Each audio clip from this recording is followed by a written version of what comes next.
Alright, so I'm way too late on this part 2 of what I thought was my best stuff in 2024, but we're here now, so let's just go on through with it.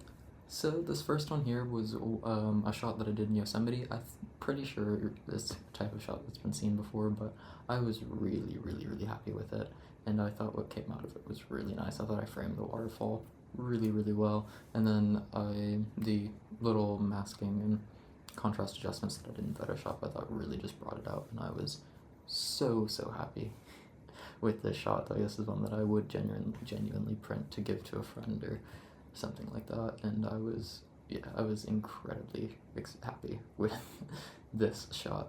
And I was actually happy with a lot of the Yosemite stuff that I'd gotten, but there's only 2 that I have in here because those are the ones that I was just the happiest with, and I was like, I think these are the best things that I shot in 2024. The next one also being from Yosemite. There, if you've been there, it is, when you first show up, it's like you've just walked into another world. It is beautiful, and the nature and the hiking and everything is gorgeous. But this area that I had gone, in this one area, I can't remember what it was called, but there's a lot of little like bridges and stuff over the creeks, and this was one of the creeks that I kind of went up close to, and it had these kind of mossy stones, and like the water was running, and I was just like, the way it was, mainly what caught my eye was because there was all this tree cover, the way that the sun was coming in off of this rock and the way it was kind of glowing. I was like, I really want to shoot this. So I really put a lot of time into making sure that I got my focus just how I wanted it, and I was like, I think I did, because my Mamiya medium format camera has a broken light meter, or the viewfinder I got for it has a broken light meter, so I always use a incident light meter, or a light metering device when I shoot with it. And I was making sure, I wasn't even doing the reflective metering where you open it up. I was like on there seeing exactly how much light was coming onto the stone, and double checking my focus, because I was like, I want to get this shot how I want it, and I was really happy with it. It's quite dark, but this is the shot that I wanted when I saw it, and I was like, yes, I was so happy with how I got it. Next was actually something that came out of me making a mistake when scanning the film and cutting the film. This and the next, I think the rest of everything here is no longer medium format. This should all be on the small 35mm camera that I mentioned at the end of the last part 1, which I'd never shot 35mm film before, and I think I had loaded it incorrectly or something, because again, I'd never loaded 35mm film either, and so I made all sorts of mistakes, and like it wasn't really working when rewinding it, and it was a whole thing. But when cutting this film, I could not figure out where the end of the one frame was, so I think I just cut it large.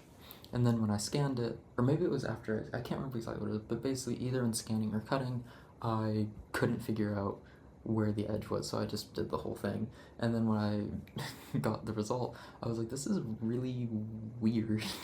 But it's, what I find weird is that, because obviously you can tell that they're in the same spot, like they are of the same area, just in different angles, and when I was looking at it, I was like, this is just weird, but I actually really like looking at it, and I don't mind it at all.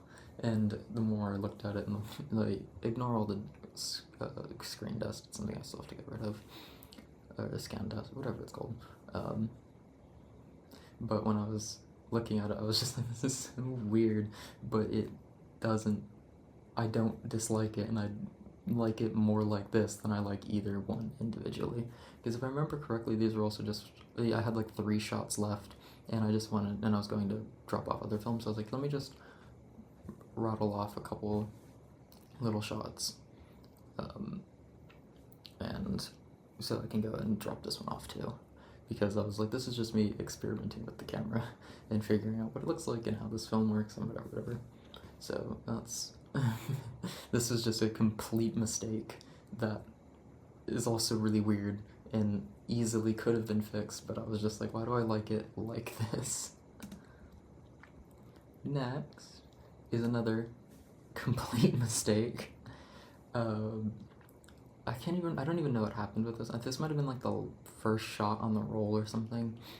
And then when it kind of broke when I was unwinding or taking out the film, I think there was a ton of light bleed. And I think that's why it ended up like this. But again, I was looking at it, I was like, there's so much dust and whatever that was on the film when I scanned it. But again, I was just looking at it and I was like, why do I not dislike this, and why is it kind of like weird and funky? But I don't think it's like, some high art and pretentious shit. It was just, I made a mistake and actually didn't dislike it. But these two are kind of the same, where I was just like, made a mistake somewhere along the process, but ended up looking at them and was like, I don't dislike these, they're just weird.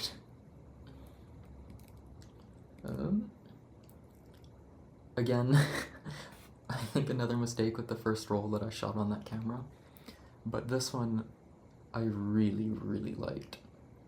I don't know what happened to it. I don't know if it was an accidental double exposure, or if it was I don't know if it was an accidental double exposure, or if I had maybe left if I had too long of a shutter speed, or if it was another one where it was when taking the film out. But yeah, I really, really like this one, and I actually really like it with the whole blown out edge as well. It's probably better if I shrink it down, but when I first looked at it, I was like, I couldn't even tell what had happened. And then when I looked at it further, I was like, I can tell that there's like all of these different areas from the room that I'm in. And it's like, I can tell there's multiple light fixtures. I can tell there's things that just aren't in the same area, and I can't figure out what I did that made it end up like this, and if it was just like a double exposure, or if it was a long exposure, or if it was, I cannot tell for the life of me what happened. But I was actually ridiculously happy with this one, because again, it's one of those ones, it's not again, but it's also something where it's like, you might be able to do something like that. You probably could do something like this in Photoshop, but when you can just get something where it comes out the camera and is just weird,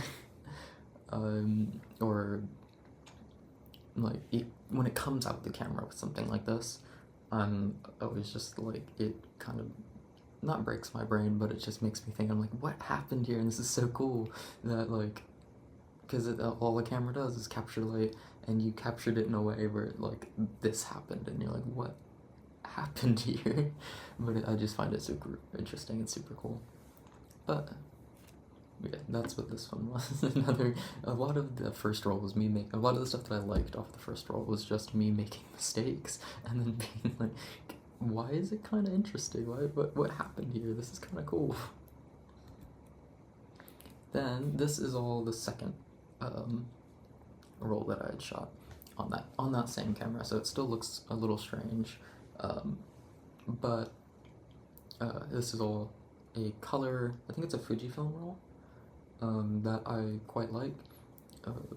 Some of the colors came out a little like I didn't really like them, but this was the first time I'd ever shot color film as well, and this was in California with there was one of the big fires that happened. I don't know if it was one of the big ones, but it was one of the fires in California, and this was probably a couple weeks or a couple months after that fire, and because the roads up here were completely closed down and everything. And so I went up there, and because there's some very gorgeous sunrises that you can see up there, but it was just because I have photos that I'd taken up there from before any of this happened, and just seeing the difference, and like when you go out there, and it looks like you're on another planet. It was mind-boggling. And then I don't know how to explain it, but I feel like, not completely, but these photos kind of aren't too dissimilar, because they're just, yeah, I don't know how to explain it, but they're not too dissimilar to how it felt to be up there, because it's like, it's just the ravage of the burn of the fire was insane. And when you go out there and you see it for yourself, especially in an area that you already knew before it's an interesting experience, to say the least. Same area, just on the other side, so the fire wasn't as affected. But a lot of these almost, to me, felt like memories when you look at them, because they're all like kind of fuzzy, and I don't know if it was a result of the film or the camera or the scanning, or I don't know what happened where, but how fuzzy and the coloring and the fuzz and everything about it when I looked at these was like, these feel like memories, and that's the only way I can describe it. And I really liked that. Like, this feels like how I remember that day. Same area again on the burn side though, and this was when I was driving out of this area, but I saw it and I was like, I need to pull over and stop. It was like, I don't know, it was probably like 7 in the morning, 6:45 in the morning, and I was just like, I need to stop, because the tall grass coming back and all the yellow against the black burned hillside, and then the green trees out further out, I was like, this is insane.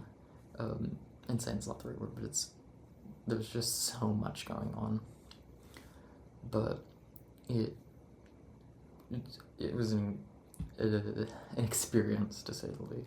It was an experience being out there and seeing all of this, and then stopping and just really taking in what had happened and what was going on.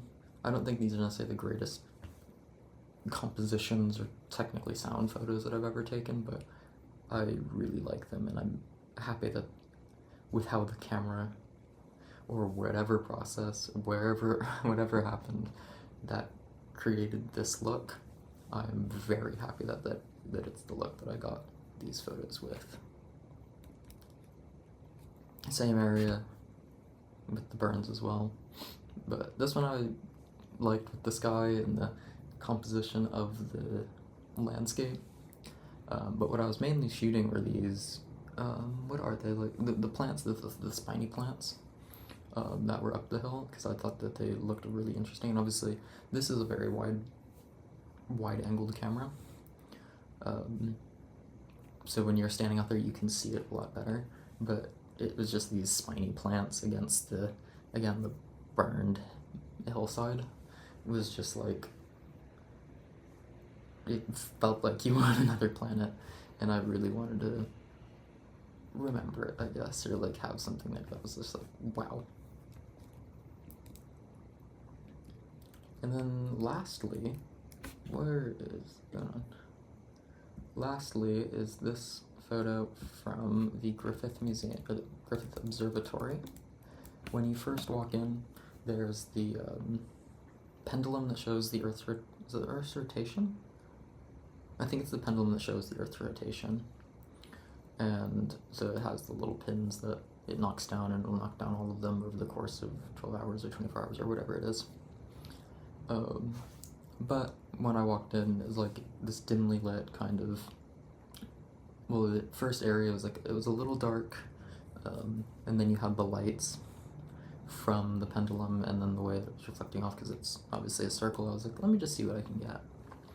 And again, I was really, really happy with it, and I was so happy that I took it on the camera that I did, because it's imperfect. Like, there's just something about that imperfect camera that I really like shooting on, and I was really happy with what came out of it, and I like that it's in focus enough so that you can see all of the numbers. You can see, like, you're not looking at it and like, oh, this is just out of focus. It's like, oh no, it's just a look of the shot. But yeah, this is kind of a quick run through, but those, along with the previous video, I think are my best film work of 2024. I didn't shoot as much in 2024 as I normally do, but this was all stuff that I really liked, and I'm very happy with what I learned in 2024, and I'm excited for 2025 to keep shooting and showcasing it here, and then at some point I'll probably do like just little run-throughs of, not like run-throughs, but showcases of my actual full catalog, because I think I have 3.5, almost 4,000 images stored in my Lightroom catalog that I probably want to show at some point, so keep on the lookout for that. But that's all I really have, and I look forward to the rest of this year. It's February 1st right now, or not even, February 2nd, and I look forward to showing what I shoot this year, and hopefully some of you that see this like what I shoot as well, and I look forward to hearing what you think about it. But that's all I have right now, so see ya.